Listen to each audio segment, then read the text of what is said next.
Hello guys, welcome to JK Exam Cracker. I am Shumam Mahajan and I am your faculty for General Studies या ये भी कह सकते हैं history में जो है मैंने आपको सबसे पहले जो कंपोनेंट शुरू करवाया है वो है एंशिएंट हिस्ट्री। एंशिएंट हिस्ट्री मैंने आपको पहले बता ही दिया है क्योंकि एंशिएंट हिस्ट्री क्यों ज़रूरी होती है। लोग इसको मैक्सिमम स्किप कर देते हैं और कुछ ऐसी चीज़ें हैं जो इनमें लोगों को या स्टूडेंट्स को जो है बड़ी ज़्यादा मुश्किल लगती है। तो हमारी यही कोशिश है कि इसको जितनी अच्छी तरह से फाइन क्वालिटी में जो है हम आपको डिलीवर करें, क्योंकि अगर पीएससी या यूपीएससी के लेवल की अगर हम बात कर रहे हैं तो तैयारी जो है वो भी अच्छी तरीके से होनी चाहिए। अब ये जो टॉपिक जो हैं बड़े लंबे जाने वाले हैं, इसलिए जाने वाले हैं क्योंकि एक तरह की कोचिंग होती है जिसमें मैं आपको बता दूंगा कि ये चीज़ थी, यहाँ पे ऐसा ऐसा हुआ, तो आप इस चीज़ को जो है जब पढ़ रहे होगे, जब आप लेक्चर सुन रहे होगे तब तो बड़ा अच्छा लगेगा, बट जब आप उसको किताब खोल के जब आगे गो थ्रू करने लगोगे ना, फिर आपको कुछ उसकी समझ ही नहीं आएगी। तो मेरी यही कोशिश है कि इसको जितनी अच्छी तरह से तोड़ के आपको बताया जाए वो ज़्यादा अच्छा रहेगा, क्योंकि वही बात है यूपीएससी या पीएससी की अगर तैयारी करनी है तो हम कोई भी चांसेस नहीं ले सकते हैं। तो हमने एंशिएंट हिस्ट्री शुरू की। एंशिएंट हिस्ट्री का हमारा एक कंपोनेंट चल रहा था इंडस वैली सिविलाइजेशन। इसके जो है हमारी कोशिश है 3 पार्ट्स में हम आपको अच्छी तरह से बता सके, क्योंकि ये बहुत बड़ा टॉपिक है। आर्यंस की इन्वेजन से पहले का जो कंसेप्ट हमारे इंडिया में चलता था वो है इंडस वैली सिविलाइजेशन। और मैक्सिमम अगर यूपीएससी की अगर हम एग्ज़ाम्स की बात करें तो जब पूछे जाते हैं ना क्वेश्चंस, तो ये इसमें से साइड्स में से एक ना एक क्वेश्चन इन्होंने पूछना ज़रूर होता है। हो सकता है वो बरियल के बारे में या दफनाने के पैटर्न के बारे में पूछ लें या सिटी के बारे में पूछ लें, तो जितनी अच्छी तरह से हम उसको डिफ़ाइन कर सकें या आप पढ़ सको वो ज़्यादा अच्छा रहेगा। पहले हमने उसको इंडस वैली सिविलाइजेशन की इंट्रोडक्शन की, उसके साथ साथ कुछ साइट्स के बारे में हमने पढ़ा, हड़प्पन साइट के बारे में पढ़ा या मोहनजोदाड़ो के बारे में पढ़ा। उसमें मैंने आपको बताया कैसे टाउनशिप प्लानिंग वगैरह होती थी या ग्रैनरीज वहाँ पर होती थी। तो उसका अब जो दूसरा पार्ट है उसमें मैंने कोशिश की है कि आपको ये बता सकूँ कौन कौन सी साइट जो हैं किस ने डिस्कवर की थी। ये एक तरह का आप कह सकते हो शॉर्ट तरीका भी है, इससे आपको ये पता चल जाएगा जब ये साइट होगी तो इसमें ये चीज़ें होती थी, और एक्सकेवेटर्स का तो नाम आपको पता चल ही जाएगा उसके साथ। तो चलिए कोशिश करते हैं इसको करने की। सबसे पहला यही टॉपिक है हमारा, major Harappan site and their founders कह सकते हो या एक्सकेवेटर्स कह सकते हो, कुछ फ़र्क नहीं है इसमें। तो एक्सकेवेटर्स आपको पता ही है, जो आर्कियोलॉजिस्ट होते हैं वो जब खुदाई वगैरह करते हैं वहाँ पे नई नई चीज़ें वो खोजते हैं। तो यही कुछ खोज जो है आज से 100 साल पहले हमारे इंडियन रीजन में हुई थी। अब उसके बाद 1947 के बाद इंडिया और पाकिस्तान अलग हो गए, बट ऐसा तो नहीं है कि लैंड जो है वो डिवाइड हो गया था, लैंड तो उतना ही रहा। अब जो साइट्स जो हैं, कुछ मेजर साइट्स पाकिस्तान में है, कुछ इंडिया में है, तो वो डिवीज़न हो गई है, बट सब हमारे इंडियन कल्चर के साथ ही वो रिलेट करता है। सबसे पहले साइट आती है हमारी हड़प्पा। इसके जो फाउंडर थे वो थे दयाराम साहनी, और ये कहाँ पे है? मॉडर्न पंजाब में है, जो पाकिस्तान में है। क्योंकि आपको ये भी पता होना चाहिए कि जो पंजाब का सही रीजन था, जब डिवीज़न हुई थी हमारे देश की, तो सारा मैक्सिमम पंजाब जो है पंजाब पाकिस्तान में चला गया था। जैसे लाहौर हो गया, जब सिख डायनेस्टी की बात चल रही थी तब हमारे सिख रूल की जो पंजाब की कैपिटल होती थी वो होती थी लाहौर, तो वो वहाँ पे चली गई। जैसे कहते हैं कॉन्फ्लुएंस ऑफ 5 रिवर्स, पंजाब को कहते हैं ना 5 दरियाओं का शहर, तो वो जो 5 दरिया एक जगह जाके जहाँ पे जुड़ते हैं वो भी पाकिस्तान में है। तो ये जो साइट है ये भी मेजर साइट हड़प्पा हमारी पाकिस्तान में है, और रावी के लेफ्ट बैंक साइड में ये सिटी पड़ती है। फिर इसकी जो साइट थी इसकी क्या क्या खासियत थी? सबसे पहली बात, जैसे मोहनजोदाड़ो की तरह ये सिटी जो है वेल प्लान थी, इनकी ग्रिड प्लानिंग बड़ी अच्छी तरह से थी। इससे ये पता चलता है वहाँ के लोग जो है पढ़े लिखे थे, उनको सिविक सेंस थी, उनको ये पता था कि अगर हम एक साथ रह रहे हैं, बड़े बड़े टाउन्स में अगर रह रहे हैं तो हमें अच्छी तरह से मिलजुल के रहना चाहिए, और उन टाउन्स को जो है साफ़ सफाई के ज़रिए से भी देखा जाना चाहिए। तो दूसरी बात आती है रो ऑफ 6 ग्रैनरीज आपको पता ही है, धानघर होते हैं, बड़े बड़े स्टोर हाउसेस होते हैं एक तरह के, या वेयर हाउसेस भी होते हैं। पहले क्या होता था, ये एग्रीकल्चर प्रोड्यूस जो करते थे, जितनी भी प्रोडक्शन होती थी अगर एक्स्ट्रा बच जाती थी अगले साल के लिए रिजर्व रखने के लिए, तो बड़े बड़े स्टोर हाउसेस में उसको जो है कलेक्ट कर लेते थे। एक हाउस जो है वहाँ पे ये अपनी फसल वगैरह या क्या कहते हैं अनाज हो गया या दाल वगैरह जो भी उगाते थे वो उसको वहाँ पे रख देते थे। दूसरी तरह की ग्रैनरी आती थी जहाँ पे ये टैक्स जो लोगों से लैंड टैक्स जो इकट्ठा करते थे वो कॉर्न की शेप में जो है इकट्ठा करते थे।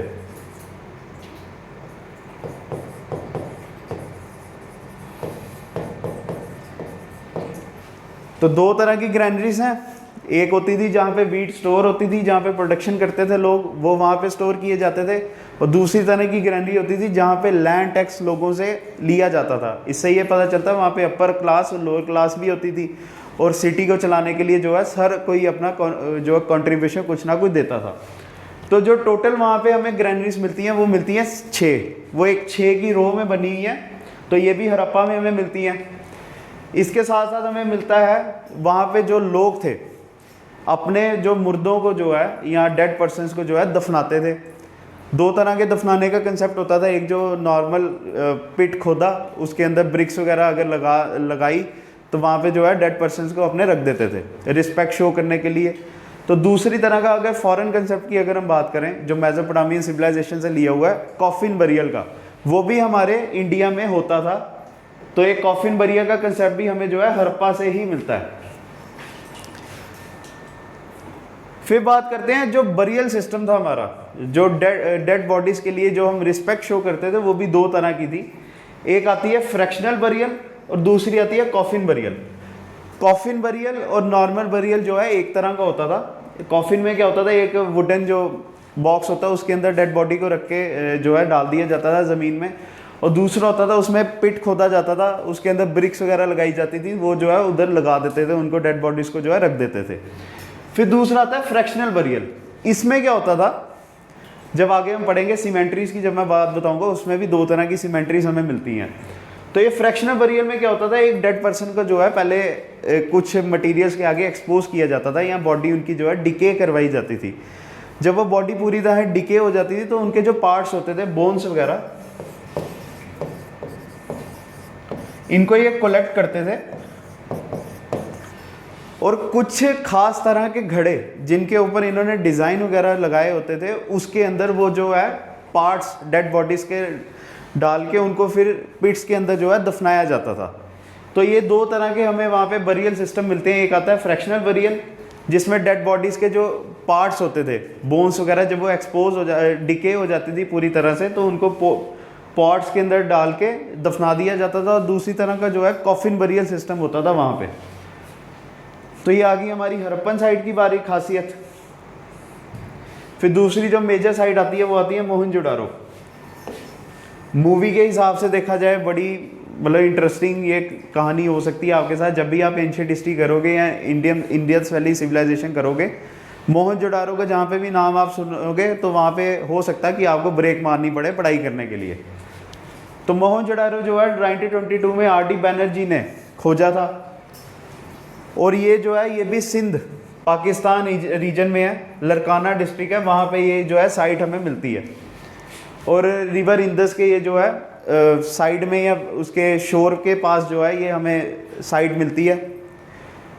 हड़प्पन सिविलाइजेशन की तरह ये जो मोहनजोदारो है, इनकी भी जो सिटीज़ जो हैं बड़ी अच्छी तरह से प्लान करके बनाई जाती थी। जैसे मैंने आपको पहले भी बताया था, यहाँ के जो घर जो हैं, सड़क होती थी बड़ी थी, उसके दोनों साइड घर बनाए जाते थे, या और जो इम्पोर्टेंट बिल्डिंग्स होती थी वो उन्हीं साइड्स होती थी।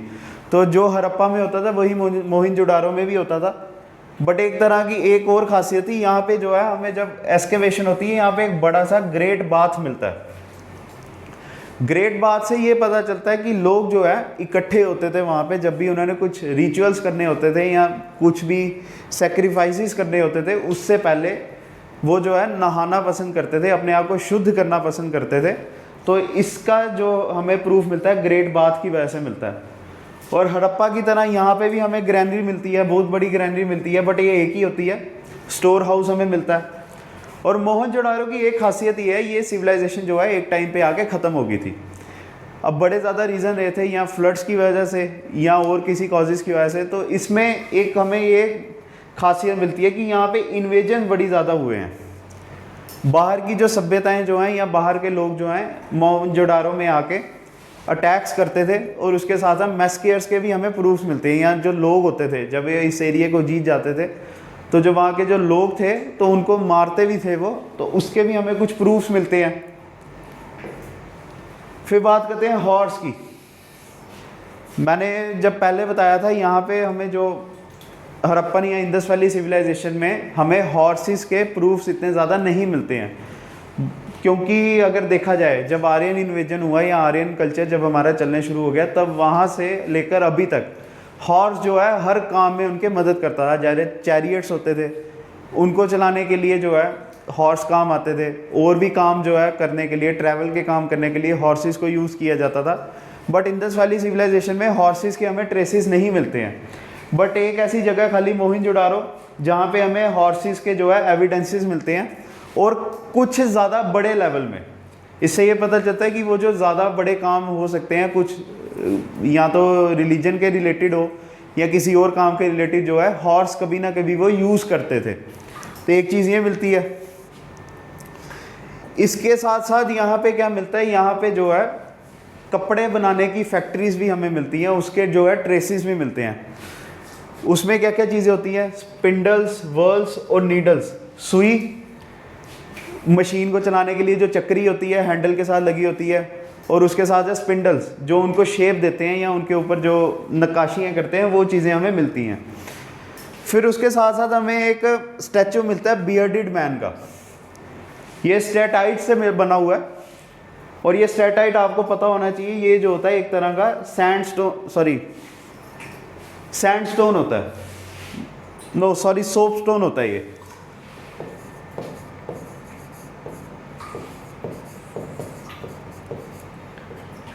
सोपस्टोन से बना हुआ जो स्टेटाइट होता है, उसकी हमें एक बियर्डेड मैन की जो है स्टैचू मिलती है वहाँ पे। जो फॉरेन के म्यूजियम्स हैं वहाँ पे भी जो हमारे इंडियन कल्चर के जो चीज़ें रखी गई हैं, उसमें से सबसे ज़रूरी जो चीज़ है वो है ब्रॉन्ज डांसिंग गर्ल। इस जो मूर्ति की एक खासियत ये है, ये मूर्ति जो है पूरी तरह से फाइनेस्ट क्वालिटी में जो है तराशी गई है। उसके लंबे बालों को जो है बड़ी अच्छी तरह से दर्शाया गया हुआ है। उसके साथ साथ जो वो ऑर्नामेंट्स डालती थी, बैंगल्स डालती थी, ज्वेलरी जो डालती थी, वो भी बड़ी अच्छी तरह से उसमें दिखाई देती है। तो ये बड़ी अच्छी चीज़ हमें मिलती है, जिससे ये पता चलता है ये सिविलाइजेशन बड़ी ज़्यादा एडवांस थी। तो जो आर्ट एंड आर्किटेक्चर का जो कंसेप्ट जो है वो भी हमें इस सिविलाइजेशन से मिलता है। फिर इसके साथ साथ मैंने आपको बताया ये जो है सभ्यता ख़त्म भी हो जाती है। उसका एक प्रूफ ये है कि ये जो टाउन जो है 7 बार या उससे ज़्यादा बार जो है फ्लड हुआ है। वहाँ पे जो है 7 बार बाढ़ आ चुकी है। और उसके साथ साथ रिलीजन की अगर हम बात करें, 2 तरह के वहाँ पे जो है डाइटीज़ को पूजा जाता था। एक जो है पशुपतिनाथ, जो भगवान शिव जी जो हैं उनको पूजा जाता था, और दूसरा जो फीमेल गॉडेस की अगर हम बात करें वो थी हमारी मदर गॉडेस। इनकी एक खासियत यह है, ये मूर्ति में जो है एक प्लांट को उगते हुए दिखाया गया हुआ है। उनके जो रिप्रोडक्टिव पार्ट जो है वहाँ से ये जो है प्लांट जो है उगता हुआ दिखाई देता है। तो ये भी हमें ये जो है मोहनजोदारो से ही मिलता है। फिर इसके साथ साथ एक और चीज़ मिलती है कि वहाँ पे जो है वुमेन के सेक्रीफाइसेस भी मिलते हैं। कहा जाता था कि वहाँ पे जो है वुमेन को सेक्रीफाइसेस किया जाता था किसी रिचुअल्स के लिए, तो उसके हमें कुछ रिटर्न रिकॉर्ड्स या प्रूफ्स मिलते हैं। उसमें क्या है, एक मैन जो है एक वुमेन को सेक्रीफाइस करा और उसके हाथ में एक नाइफ है। इसके भी हमें प्रूफ जो है मोहनजोदारो से ही मिलते हैं। तो 2 हमारी मेजर साइट्स होगी, हड़प्पा होगी और ये मोहनजोदारो होगी। चलो आगे चलते हैं।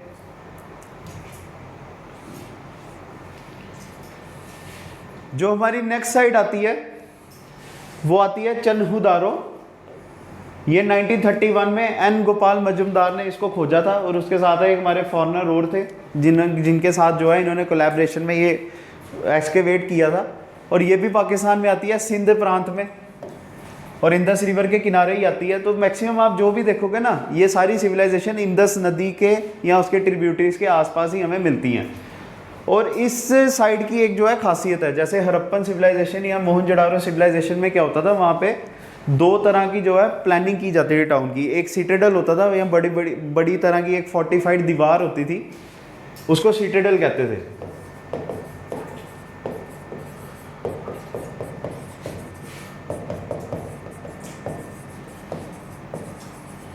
तो ये फोर्टिफाइड वॉल जो है एक क्या काम करती थी, 2 क्लासेस को डिवाइड कर देती थी, अपर क्लास और लोअर क्लास को। बट अगर हम चन्हुदारो की बात करें, यहाँ पे कोई भी सिटाडेल के हमें जो है प्रूफ्स नहीं मिलते हैं। इससे ये भी हो सकता है कि वहाँ के जो लोग थे सारे आम थे या एग्रीकल्चरिस्ट होते थे, तो वहाँ पे अपर क्लासेस की जो है हमें कुछ कंसेप्ट नहीं मिलते हैं। फिर इसके साथ साथ यहाँ पे बीड मेकर्स जो हैं उनकी शॉप मिलती है। बीड मेकर्स आपको पता ही होंगे, जो छोटे छोटे पेबल्स होते हैं, एक तरह के ब्रेसलेट में जो लगाए जाते हैं, वो वहाँ पे हमें मिलते हैं। फिर उसके साथ हमें एक स्मॉल छोटा सा पॉट मिलता है, जिससे ये पता चलता है वो इंक वगैरह भी यूज़ करते थे, इंक पॉट के साथ जो है वो रिलेट करता है।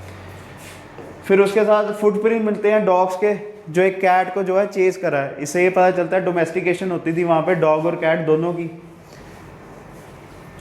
फिर उसके साथ साथ जो सबसे ज़रूरी चीज़ है, ब्रॉन्ज टूल्स की जो है हमें कुछ ट्रेसेस मिलते हैं, या कॉपर टूल्स के हमें ट्रेसेस मिलते हैं, और उसके साथ साथ ब्रॉन्ज से बने हुए कार्ड्स मिलते हैं, हमें रथ मिलते हैं बड़े बड़े, और उनके ऊपर जो है ड्राइवर्स भी बैठे हुए दिखाई देते हैं। ये सब जो है चन्हुदारों में मिलते हैं। फिर नेक्स्ट साइड की बात करते हैं, कालीबंगन 1953। कालीबंगन जो है चूड़ियों के ऊपर ये नाम पड़ा हुआ है, काली कलर की जो चूड़ी होती हैं उन्हीं के ऊपर ये नाम पड़ा हुआ है। ये हमारे इंडिया में है, राजस्थान में है, और घाघर रिवर के किनारे ये हमें साइड मिलती है।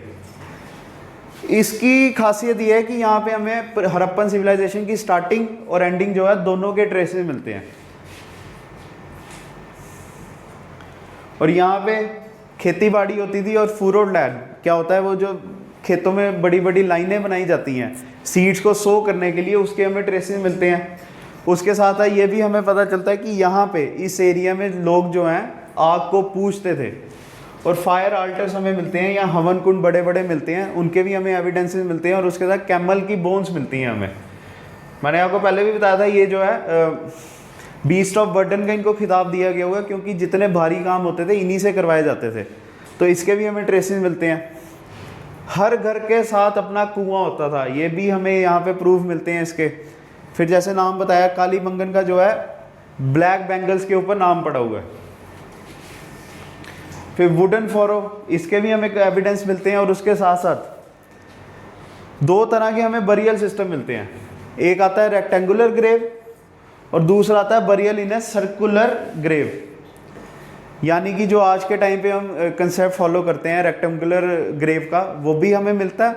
और सर्कुलर ग्रेव, एक सर्कल के अंदर जो है डेड पर्सन को दफनाया जाता था, उसके भी हमें प्रूफ जो है कालीबंगन में ही मिलते हैं। तो इनका जो ग्रेविंग का कंसेप्ट जो है बड़ा ज़्यादा फाइन था उस समय। तो आज के टाइम पे अगर देखा जाए तो लोगों को जो है हमारे रिलीजन में अगर जलाए जाते हैं, तो पहले हो सकता था वैदिक सिविलाइजेशन के पहले का जो पीरियड था, तब के लोग जो है अपने डेड्स को जो है दफनाते थे, और उसकी जगह जो आग जो है उसको यूज़ करते थे पूजा करने के लिए। चलिए आगे चलते हैं। अब यहाँ तक कोई प्रॉब्लम तो नहीं ना आपको? होनी भी नहीं चाहिए, वैसे कोशिश तो पूरी है कि आपको अच्छी तरह से समझ आए। चलो अब आगे चलते हैं। फिर आता है लोथल। चलिए लोथल के बारे में बताइए, क्या खासियत थी इसकी? मैंने तो बताना ही है आपको, कमेंट सेक्शन में बता दीजिए क्या होता था लोथल, क्यों ज़रूरी था ये। तो जब तक मैं वहाँ पे पहुँचूंगा तब तक आपको इतने समझ आया तो हो ही, आप कमेंट सेक्शन में आंसर दे ही दोगे इन चीज़ों का। 1953 में SR राव ने इसको खोजा था। ये भी हमारे इंडिया में है, गुजरात में, और भोगावा रिवर है गुल्फ ऑफ कंबा में, वहाँ पे ये जो है साइड मिलती है हमें। अब क्या कहते हैं, गुजरात में है, इससे भी आपको पता चल जाता है कि उन लोथल की ज़रूरी थी। यहाँ पे first man made artificial dockyard बनाया गया था। अगर एंशेंट इंडिया की अगर हम बात करें, सबसे पहला मैन मेड डॉक यार्ड जो है लोथल में पाया जाता है, या गुजरात में पाया जाता है। फिर वहाँ के जो घर जो हैं उनकी खासियत ये थी, बड़ी अच्छी तरह से बनाए जाते थे। वहाँ के जो फ्लोर थे पूरी तरह से टाइल्ड थे, मतलब वहाँ पे टाइलें वगैरह लगी हुई थी उनके फ्लोर्स के ऊपर, और उनके ऊपर जो है सर्कुलर नक्काशियाँ की जाती थी, या सर्कल के जो है पैटर्न बनाए जाते थे वहाँ पे, डिज़ाइन ऑफ सर्कल। फिर उसके बाद जैसे मैंने आपको बताया, राइस जो है इनका मेन फूड नहीं होता था, बट लोथल में कुछ जो है राइस के हमें प्रूफ्स मिलते हैं कि यहाँ पे राइस जो है खाए जाते थे। और यहीं पे एक रंगपुर एरिया जहाँ पे राइस के प्रूफ्स हमें मिलते हैं, ये लोथल में ही आता है, रंगपुर। फिर उसके बाद फिर से वही बात आ गई, हॉर्सेस जो हैं ज़्यादा प्रोमिनेंटली यूज़ नहीं किए जाते थे, बट यहाँ पे लोथल में जो है एविडेंसेस मिलते हैं हॉर्स के, और उनकी टेराकोटा फिगर्स भी हमें मिलती हैं। टेराकोटा से आपको पता होना चाहिए बर्न्ट क्ले होती है, जो मैन मेड होती है एक तरह की। तो ये यूज़ करते थे पहले, ये ब्राउन कलर या ऑरेंज कलर की होती है ये भी हो गया।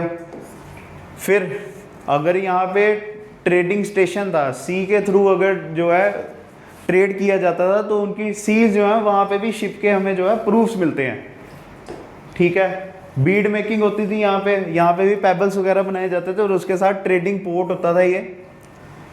फिर शिप जो है टेराकोटा की, उसके हमें प्रूफ्स मिलते हैं यहाँ पे। उसके साथ साथ अगर सी नेविगेशन करनी है तो कोई डिवाइस भी चाहिए होता था रास्ते वगैरह देखने के लिए, आल्टीट्यूड या रास्ता जो है मेजर करने के लिए, तो उसके जो है डिवाइसेस भी हमें मिलते हैं, इंस्ट्रूमेंट भी मिलते हैं जो एंगल्स या कंपास के साथ जो है रिलेट करते हैं। तो लोथल में देखो कितना एडवांस सिस्टम था, वहाँ पे शिप्स भी मिलती थी और उसके साथ साथ उनको मेजर करने के लिए, डिस्टेंसेस को मेजर करने के लिए कंपास, और उसके साथ साथ और एंगल्स वगैरह मेजर करने के भी जो है हमें चीज़ें मिलती हैं। फिर वही बात आ गई, मैन मेड पोर्ट या डॉक जो है वर्ल्ड का सबसे पहला यहाँ पे मिलता है। और उसके साथ है अगर बरियल सिस्टम की बात करें, क्योंकि जो डेड पर्सन जो है उनको हर कहीं जो है दफनाया जाता था, बट यहाँ पे जो लोग दफनाए जाते थे वो एक साथ ज़्यादा तादाद में जो है दफनाते थे। ये जॉइंट बरियल सिस्टम का भी जो है यहाँ पे कंसेप्ट मिलता है। लोथल हो गया। अगर बात करें हड़प्पा की या मोहनजोदाड़ो की, उसके बाद जो थर्ड सबसे इंपॉर्टेंट अगर साइट आती है, आप पहले नंबर पे भी इसको दे सकते हो, वो आती है लोथल। टाउन प्लानशिप को अगर हम छोड़ दें, ये एक तरह का जो है ट्रेडिंग स्टेशन था। बाकी सिविलाइजेशन के साथ जो भी हमारे इंडिया का ट्रेड होता था वो यहीं से होता था, क्योंकि एक तरह का क्या कहते हैं, ट्रेन को अगर एक यात्री को दूसरी जगह लेके जाना है तो उसने एक जगह उतारना भी है ना, शिप ने भी एक जगह उतारना होता है। तो लोथल वो इंपॉर्टेंट जगह थी जहाँ पे डॉक यार्ड भी मिलते थे। चलिए आगे।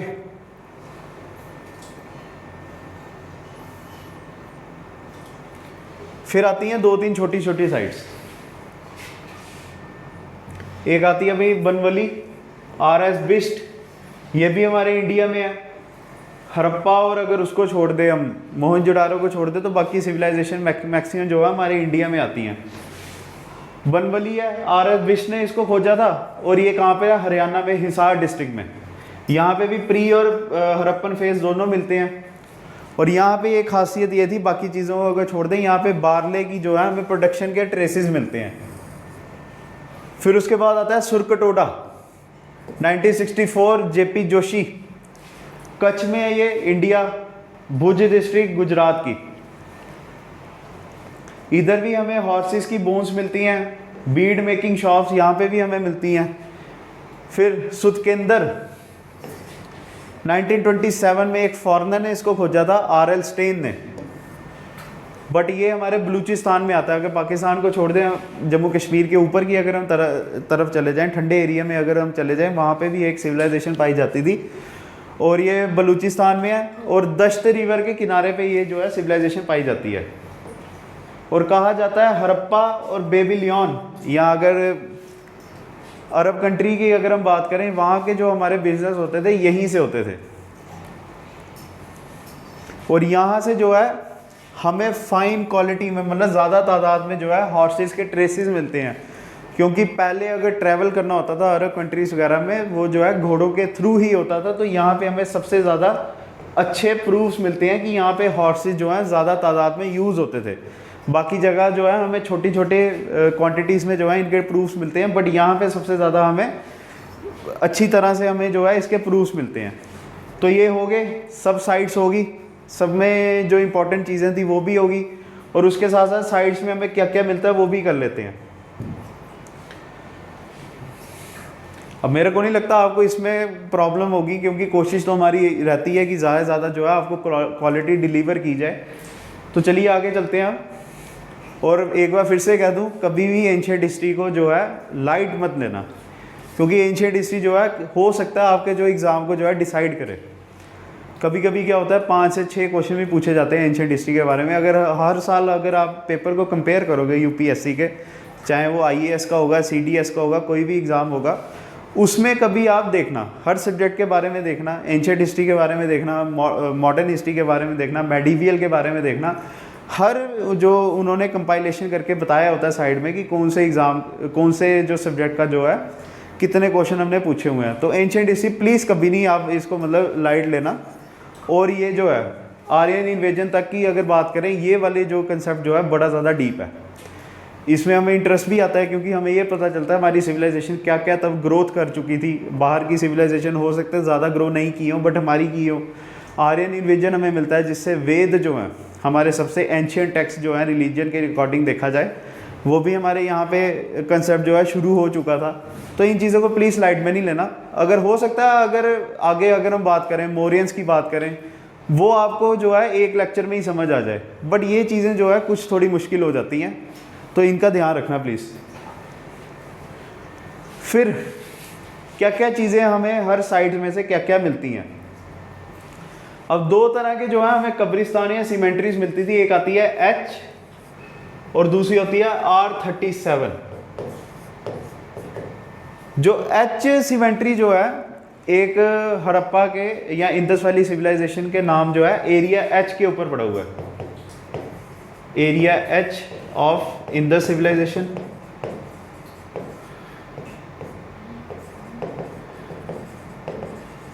और इसी के ऊपर जो है हड़प्पा बाद में नाम पड़ा। और ये मैक्सिमम जो है नॉर्दर्न पार्ट था इंडस वैली सिविलाइजेशन का।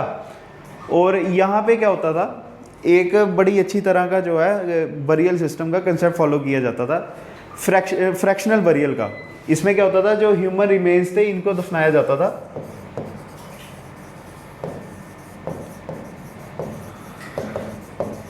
ह्यूमन रिमेन्स को जो है यहाँ पे दफनाया जाता था। मैंने आपको पहले भी बताया क्या किया जाता था, लोगों को पहले जो है एक्सपोज किया जाता था किसी मतलब उस बॉडी को जो है डिके होने के लिए। तो उनके जो पार्ट्स जो हैं फिर एक पॉट में, स्पेशल पॉट में, जिसके ऊपर अच्छी तरह से नक्काशी की जाती थी उस पर्सन के रिलेटेड, उसके अंदर डाल के जो है दफना दिया जाता था वहाँ पे। और अगर बात करें हड़प्पा की, ये जो है इंडस वैली सिविलाइजेशन से अलग था, क्योंकि इंडस वैली सिविलाइजेशन में क्या होता था, कॉफिन बरियल का कंसेप्ट जो है फॉलो किया जाता था, या दूसरा नॉर्मल तरह का जो है बरियल सिस्टम वहाँ पे यूज़ किया जाता था। बट ये जो H सीमेंट्री H की अगर हम बात करें, यहाँ पे ह्यूमन रिमेन्स को जो है दफनाया जाता था एक पॉट के अंदर डाल के। फिर दूसरा आता है R37।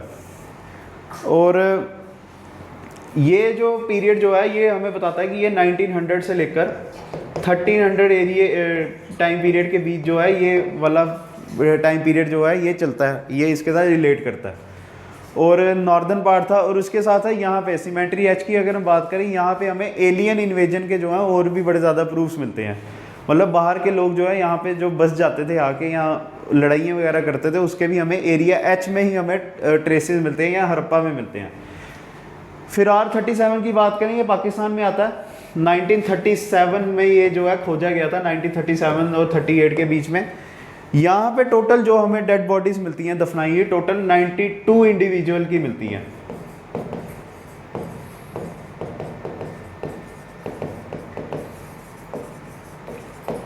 टोटल 92 इंडिविजुअल्स की मिलती हैं। और उसमें से अराउंड 84 जो एडल्ट्स होते थे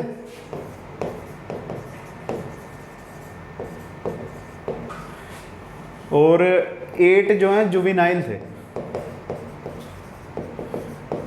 इसमें क्या होता है, ये पर्सन्स को नॉर्मली दफनाया जाता था और उनके साथ साथ जो उनकी प्यारी चीज़ें थी या फूड वगैरह जो है उनके साथ साथ वहाँ पे दफनाए जाते थे। तो ये दो तरह की सीमेंट्रीज आती थी, एक आती थी H और आती थी R37। दोनों हड़प्पा में थी या एरिया H में थी। दोनों में फ़र्क ये था, एक जगह फ्रैक्शनल जो है बरियल होते थे, पॉट्स के अंदर जो है उनकी बोन्स वगैरह को डाल के दफनाया जाता था। और यहाँ पे जो है नॉर्मल पर्सन को दफनाया जाता था, बट उनके साथ साथ कुछ उनकी प्यारी चीज़ें जो है वो भी दफनाई जाती थी वहाँ पे। तो ये दो तरह की सीमेंट्रीज आ गई। तो अब मेरे को नहीं लगता आपको इसमें प्रॉब्लम होगी कोई। फिर बात करते हैं मोहनजोदारो की। मैंने आपको पहले भी बताया यहाँ पे गारमेंट इंडस्ट्री होती थी, तो मोहनजोदारो में ये मिलता है। फिर 45 टाउन, यहाँ पे कालीबंगन में लोअर 45 टाउन मिलता है। फिर राइस की अगर हम बात करें, लोथल में, पहले ही मैंने आपको बता दिया, लोथल में जो है राइस को यूज़ करते थे, जबकि बाकी जो सिविलाइजेशन है वहाँ पे राइस को नहीं यूज़ किया जाता। और लोथल का जो रंगपुर एरिया है, यहाँ पे ये राइस के हमें जो है हस्क के प्रूफ्स मिलते हैं। कॉफिन बरियल हड़प्पा में भी होता था। Horse bone Surkotada, fire altar Kalibangan और लोथल दोनों जगह हवन कुंड मिलते हैं। यहाँ पे फायर के सेक्रीफाइसेस होते थे या उनको पूजा जाता था, इसके हमें प्रेस मिलते हैं। टेम्पल लाइक पैलेस ये खाली मोहनजोदाड़ो में मिलता है। अगर हम इस इंडस वैली सिविलाइजेशन की बात करें ना, हमें बरियल सिस्टम के जो है कंसेप्ट बड़ी अच्छी तरह से मिलते हैं, बट हमें टेम्पल के ज़्यादा प्रूफ्स नहीं मिलते हैं। तो किसी भी से साइड में अगर चले जाएं, वहाँ पे हमें ऐसी कोई बड़ी बिल्डिंग नहीं मिलती है जो एक टेम्पल की तरह, एक स्पेशल प्लेस की तरह रखी जाती थी जहाँ पे लोग आके इकट्ठे होकर पूजा करते थे। बट मोहनजोदाड़ो में जो है ग्रेट बाथ का कंसेप्ट है, जहाँ पे लोग इकट्ठे होकर नहाते थे अपने सेक्रीफाइसेस या रिचुअल्स को करने के लिए। तो एक ही खाली हमें टेम्पल का की तरह का पैलेस मिला हुआ है, वो हमें मोहनजोदाड़ो में ही मिला हुआ है। फिर भगवान पशुपतिनाथ का जो सील है या उनकी जो मूर्ति जो है वो भी हमें मोहनजोदाड़ो में ही मिली है। ब्रॉन्ज स्टैचू भी हमें वहीं पे मिला है, फीमेल गॉडेस के भी हमें ट्रेसेस वहीं पे मिले हैं। फिर उसके साथ साथ कॉपर एज की अगर हम बात करें, कॉपर के ट्रेसेस हमें जो है 3 जगह में मिलते हैं, दैमाबाद, कॉपर आइनो, कॉपर चैरियट और कॉपर एलिफेंट, ये तीनों हमें दैमाबाद में मिलते हैं। फिर ग्रैनरी आपको पता ही है क्या होता है, स्टोर हाउसेस, मोहनजोदाड़ो हड़प्पा दोनों में होते हैं। ब्रॉन्ज फीमेल डांसर, ये तो मतलब आप आंखें बंद करके भी ये बता सकते हो कहाँ पे हमें मिलता है, मोहनजोदाड़ो। आपके लिए एक दुख की खबर ये है कि ये क्वेश्चन आगे यूपीएससी में कभी नहीं पूछा जाएगा, क्योंकि एक बार ये पूछा जा चुका है। यूपी क्या कहते हैं, आईएएस के एग्ज़ाम में भी ये प्री में पूछा गया हुआ है और सीडीएस के एग्ज़ाम में भी ये एक बार पूछा जा चुका है। तो अगर जेके एसएसबी की अगर हम बात करें, हो सकते हैं यहाँ पे पूछा जाए, जेके पीएससी के क्वेश्चन में भी ये पूछा जा सकता है। यूपीएससी का एक स्टैंडर्ड है, वो कभी भी अपने क्वेश्चन को जो है कभी रिपीट नहीं करती है। तो ये चीज़ बड़ी ज़रूरी है, एक नॉलेज के लिए भी होता है ना, आपको अगर किसी को बताना होगा तो आप बता सकते हो मोहनजोदाड़ो में हमें क्या क्या मिलता है। ब्रॉन्ज के साथ रिलेट करता था वो ज़्यादा। फिर ग्रैनरी आउटसाइड फोर्ट के बाहर जो ग्रैनरी या स्टोर हाउसेस होते थे वो हमें कहाँ पे मिलते हैं, हड़प्पा में। बीड फैक्ट्री, लोथल और चन्हुदारो। बीड आपको पता ना क्या होते हैं, एक तरह का ब्रेसलेट भी आप कह सकते हो जिसके अंदर छोटे छोटे मोती डाले जाते हैं। Copper ox, Kalibangan, bangles factory, Chanhudaro और बालाकोट। ग्रेवयार्ड, हड़प्पा और लोथल में। तो ये कुछ चीज़ें आ गई, इससे हमें इस चीज़ की नॉलेज हो जाती है आज के टॉपिक से कि कौन कौन सी मेजर साइट्स थी और कौन कौन सी मेजर साइट से हमें कौन कौन सी मेजर चीज़ें मिली हैं। हो सकता है ये पूरी लिस्ट जो है एक तरह की नहीं हो, कंपाइलेशन नहीं हो, तो एडिशनल कुछ ना कुछ ऐड होता ही रहता है, वो आपकी बुक के ऊपर डिपेंडेंट करता है। ये जो सोर्सेज हैं मैंने एनसीईआरटी से लिए हुए हैं, तो अगर कुछ भी अगर आपको और एक्स्ट्रा अगर पता है तो हमें कमेंट सेक्शन में ज़रूर बताएं ताकि हम उसको ऐड कर सकें और आपको और अच्छी तरह से हम जो है उसको समझा सकें। तो थैंक यू। आज का टॉपिक हम यहीं पे करते हैं। ये पार्ट 2 था हमारा इंडस वैली सिविलाइजेशन का। पार्ट 3 में जो है हम पूरी तरह से इसको ख़त्म करेंगे और कुछ बताएंगे कि कौन कौन सा रिलीजन यहाँ पे फॉलो होता था और क्या क्या हमें एक्स्ट्रा चीज़ें मिली और ये क्यों सिविलाइजेशन जो है ख़त्म होगी और आर्यंस कैसे आए यहाँ पे। तो थैंक यू गाइस।